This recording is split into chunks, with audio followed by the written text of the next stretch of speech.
Selamat datang kembali di channel Tanya Soal, di mana di video kali ini kita akan lanjutkan lagi pembelajaran dan pembahasan mengenai soal-soal IPA Fisika, di mana soal kali ini kita ambil dari uji capaian pembelajaran akhir semester 2. Jadi kalau kita perhatikan ada beberapa bentuk soal. Pertama, di video pertama kita bahas soal-soal berbentuk pilihan berganda. Nanti di video selanjutnya kita bahas soal-soal esainya. Jadi pastikan kamu untuk like dan subscribe agar nanti tidak ketinggalan dengan update video terbaru dari kita. Baik, kita bahas satu persatu soal di bagian pertama ini. Berikut yang merupakan salah satu alasan pengembangan sumber energi terbarukan harus segera diupayakan secara luas adalah: A. Menarik perhatian dunia agar beralih ke sumber energi terbarukan. B. Melimpahnya ketersediaan batu bara di alam. C. Proses pengambilan batu bara yang belum didukung dengan teknologi canggih. D. Meningkatnya kebutuhan listrik yang diimbangi dengan menipisnya sumber energi fosil. E. Bahan bakar fosil yang semakin mahal. Jadi di sini ada beberapa alasan yang menyebabkan bahwa kita harus segera beralih ke sumber energi terbarukan.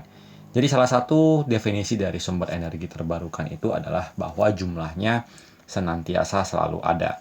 Ini dimaksudkan menggantikan sumber energi yang suatu saat bisa habis, yaitu sumber energi fosil namanya. Dimana kalau sumber energi fosil itu adalah batu bara, minyak bumi, dan juga gas alam. Sumber energi fosil atau batu bara, minyak bumi, dan gas alam ini membutuhkan waktu yang sangat lama dalam proses pembentukannya. Jadi dikhawatirkan suatu masa nanti akan terjadi kekurangan sumber energi. Maka dari itu diharapkan dapat terjadi pengembangan sumber energi alternatif untuk menggantikan bahan-bahan sumber energi yang sebelumnya, yaitu sumber bahan bakar fosil.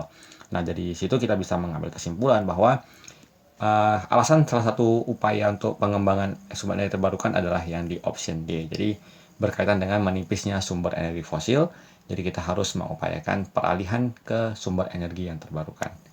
Kita lanjut ke soal berikutnya. Perhatikan pernyataan berikut. 1. Berkurangnya ruang terbuka hijau. 2. Menjadi tempat rekreasi. 3. Terjadi pencemaran lingkungan. 4. Meningkatnya pengangguran di wilayah PLTU. Pernyataan yang tepat mengenai dampak dari adanya PLTU ditunjukkan oleh nomor titik-titik. Kalau kita perhatikan, PLTU itu adalah pembangkit listrik tenaga uap, biasanya digunakan bahan bakarnya adalah batu bara dan dibakar, uapnya digunakan untuk menggerakkan turbin. Jadi kalau kita evaluasi bahwa penggunaan batu bara itu sumber energi fosil adalah salah satu penghasil karbon dioksida. Jadi kalau kita tinjau efeknya adalah berkurangnya ruang terbuka hijau. Jadi terjadinya pencemaran, kemudian wilayah-wilayah yang sebelumnya daerah luar kota, karena pembangunan PLTU tidak mungkin dibangun di tengah kota, dipastikan pembangunannya berada di luar kota, daerah-daerah yang umumnya dahulunya adalah daerah-daerah perhutanan akan dijadikan sebagai pembangkit listrik. Nah, dari sana akan ada wilayah yang beralih fungsi dari kawasan hijau menjadi kawasan pembangkit listrik. Jadi akan berkurangnya ruang terbuka hijau, kemudian menjadi tempat rekreasi. Rasanya ini kurang tepat, ya, karena tentunya kalau kita bayangkan itu adalah tempat yang tinggi kadar polusi udaranya, tidak mungkin kita menjadikan tempat itu sebagai tempat rekreasi. Kemudian terjadinya pencemaran lingkungan, ini berkaitan dengan tingginya polusi udara yang mungkin terjadi.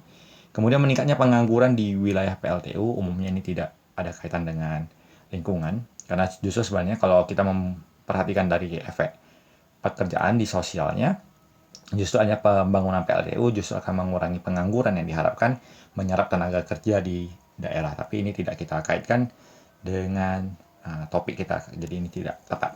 Jadi kalau kita pilih jawaban yang paling tepat untuk mengenai dampak dari adanya PLTU adalah di nomor 1 dan nomor 3, kita pilih jawabannya di option B. Kita lanjut ke soal berikutnya. Berdasarkan kualitasnya, batu bara dibedakan menjadi 4 jenis. Berikut yang merupakan faktor penentu dari kualitas batu bara adalah. Di sini kita bahas terlebih dahulu bahwa batu bara dibedakan menjadi 4 jenis. Itu apa saja? Yang pertama adalah jenisnya adalah namanya lignit. Kemudian ada yang namanya subbituminous, kemudian bituminous, dan yang terakhir adalah antrasit. Nah, pembagian kelompok-kelompok kualitas batu bara ini ditentukan oleh 3 faktor. Faktor-faktor yang menentukan adalah yang pertama adalah tekanan, kedua adalah suhu, dan yang ketiga adalah lama pembentukan. Ketiga hal ini akan mempengaruhi berapa besar konversi energi yang bisa dihasilkan oleh pembakaran batu bara tersebut. Jadi itu faktor yang menentukan kualitas dari jenis-jenis batu bara. Jadi kalau kita perhatikan, jawaban yang memenuhi adalah di option C. Harus diperhatikan bahwa lama waktu ini adalah lama waktu pembentukan, jadi bukan lama waktu pengambilan atau penambangan. Jadi yang di option B masih kurang tepat tentang lama waktunya. Jadi yang kita pilih adalah lama waktu pembentukan. Baik, kita lanjut ke soal berikut. Komponen terbesar penyusun gas alam adalah, jadi gas alam itu komponen utamanya adalah metana. Ini sudah jelas bahwa gasnya itu adalah gas CH4. Jadi merupakan komponen utama dan komponen terbesar dalam penyusunan gas alam. Kita lanjut ke soal berikutnya. Komponen berikut yang berpengaruh terhadap besar energi listrik yang dihasilkan dari PLTB adalah titik-titik. Jadi ada beberapa hal yang mempengaruhi besarnya atau energi yang dihasilkan oleh PLTB. Yang pertama adalah kecepatan angin. Kedua adalah diameter rotor yang digunakan. Yang ketiga adalah jenis generatornya. Dan kalau kita perhatikan, di salah satu pilihannya adalah yang pilihan B, rotor, yang salah satu yang berpengaruh terhadap besar energi yang dihasilkan dari PLTB. Kita lanjut ke soal berikut. Aktivitas berikut yang dapat menyumbangkan kadar karbon dioksida di atmosfer adalah titik-titik. A. Memasang sel surya pada atap rumah. B. Pergi ke sekolah dengan menaiki sepeda. C. Menyalakan lampu pada siang hari. D. Membatasi penggunaan kertas. E. Mengkonsumsi daging sapi setiap hari. Jadi yang ditanyakan di soal adalah aktivitas yang dapat menyumbangkan kadar karbon dioksida, berarti yang meningkatkan kadar CO2. Kalau yang di option A, memasang sel surya pada atap rumah, berarti kita sudah mengkonversikan penggunaan listrik menjadi penggunaan sel surya. Ini justru akan mengurangi kadar dari CO2. Jadi jawaban option A kurang tepat. Pergi ke sekolah dengan menaiki sepeda juga berarti sudah mengurangi transportasi yang menggunakan bahan bakar fosil. Hal ini akan mengurangi CO2. Kemudian C, menyalakan lampu pada siang hari. Jadi kalau kita perhatikan bahwa penggunaan lampu pada siang hari itu sebenarnya kurang diperlukan. Jadi kalau kita menyalakan lampu pada siang hari, berarti kita menggunakan energi listrik.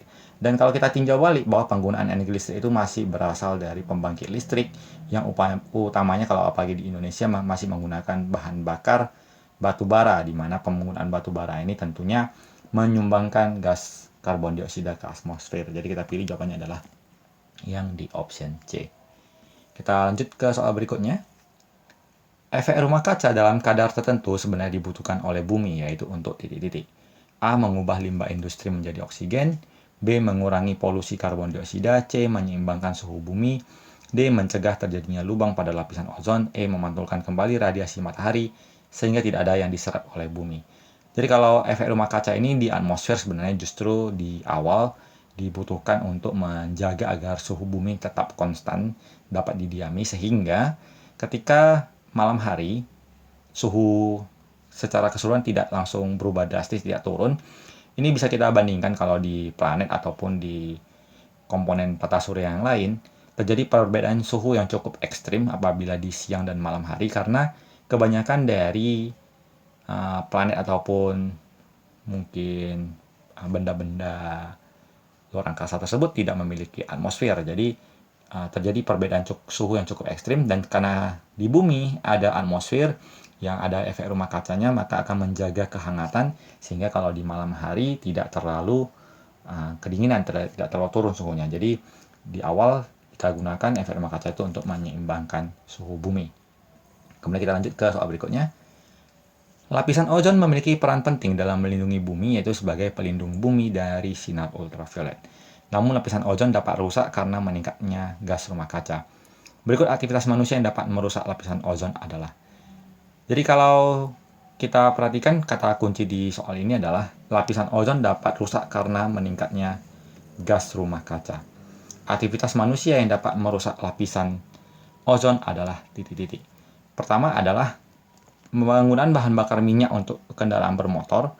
Ini bisa meningkatkan gas karbon dioksida tentunya, sehingga meningkatkan gas rumah kaca, sehingga juga dapat merusak lapisan ozon.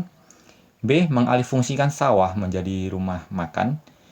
Dalam hal ini tidak langsung terkait dengan meningkatnya gas rumah kaca, walaupun tentunya areal persawahan tersebut di awalnya kalau kita kaitkan dengan tumbuhan tentunya bisa menurunkan gas CO2, tapi tidak terlalu signifikan karena dia areal persawahan. Yang lebih berperan adalah kalau kita mengalihfungsikan daerah hutan menjadi suatu misalnya wilayah perindustrian, itu baru terasa pengaruh yang signifikan terhadap gas rumah kaca. Menggunakan kertas secara berlebihan, penggunaan kertas itu kaitannya ke tanaman, jadi dia bukan meningkatnya gas rumah kaca, dia lebih tepat ke mengurangi tanaman yang menurunkan gas CO2. Menyalakan AC selama 24 jam, ini juga sebenarnya aktivitas yang bisa dikaitkan dengan peningkatan CO2, tetapi kalau AC ini lebih dominan ke arah freonnya, lebih dominan ke arah pelepasan gas freon yang digunakan untuk mesin-mesin pendingin, sehingga kalau ada mesin-mesin yang menggunakan freon yang digunakan, dikhawatirkan CFC ini akan terlepas ke atmosfer dan merusak lapisan ozon. Membuang sisa makanan ke tempat sampah, ini tentunya hal yang baik, tidak ada kaitannya. Dan kalau kita pilih, jawabannya ternyata ada dua, yaitu penggunaan bahan bakar minyak untuk kendaraan bermotor dan menyalakan AC selama 24 jam. Tetapi karena di soal ini, kalau kita kembali ke butir-butir yang tercantum di soal adalah dari kalimat ini. Namun lapisan ozon dapat rusak karena meningkatnya gas rumah kaca, dan salah satu gas rumah kaca yang berperan adalah disebutkan gas CO2, maka kita akan memilih jawaban A sebagai jawaban yang lebih baik dibandingkan jawaban di option D. Kita lanjut ke soal berikutnya. Perhatikan peristiwa berikut. 1. Wilayah pantai yang berubah menjadi daratan. 2. Tanaman menjadi lebih subur. C. Pulau-pulau kecil akan tenggelam. 4. Kabut asap punahnya harimau Sumatera. Peristiwa yang terjadi akibat dampak dari pemanasan global ditunjukkan oleh nomor titik-titik. Yang pertama, wilayah pantai berubah menjadi daratan. Ini kurang tepat. Justru sebenarnya kalau pemanasan global akan meningkatkan garis pantai, jadi wilayah pantai akan meningkat ya. Jadi daratan yang dekat dengan pantai justru akan terendam. Jadi yang nomor 1 kurang tepat. Tanaman menjadi lebih subur, ini juga kurang tepat. Karena justru dengan adanya pemanasan global akan terjadi perubahan iklim, perubahan cuaca ekstrim. Tanaman justru akan mengalami gangguan karena mungkin terjadinya kemarau berkepanjangan. Justru tanaman akan mengalami kekeringan dan akhirnya mungkin menyebabkan kematian pada tanaman. 3. Pulau-pulau kecil akan tenggelam karena naiknya garis pantai. Jadi nomor 3 adalah akibat dari pemanasan global. Kabut asap, terjadinya pemanasan global dapat memicu terjadinya kebakaran hutan. Kebakaran hutan dapat menimbulkan terjadinya kabut asap.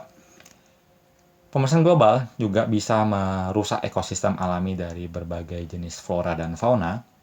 Salah satunya mungkin bisa menyebabkan kepunahan harimau Sumatera.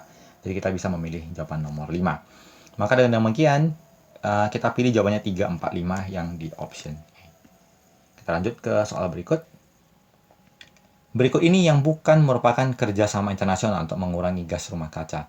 Jadi kita pilih jawabannya adalah OPEC, di mana OPEC ini adalah organisasi negara-negara pengekspor minyak. Jadi justru adalah organisasi-organisasi negara yang karena dia mengekspor minyak, justru adalah kaitannya dengan menambah jumlah gas rumah kaca tentunya. Walaupun memang tidak bisa dihindari bahwa pemakaian minyak bumi sebagai bahan bakar atau bahan energi ya. Jadi jawaban nomor 10 adalah C, karena OPEC ini adalah badan organisasi yang berkaitan dengan kerjasama negara-negara pengekspor minyak. Demikian pembahasan soal di video kali ini. Semoga bermanfaat. Sampai jumpa di video selanjutnya.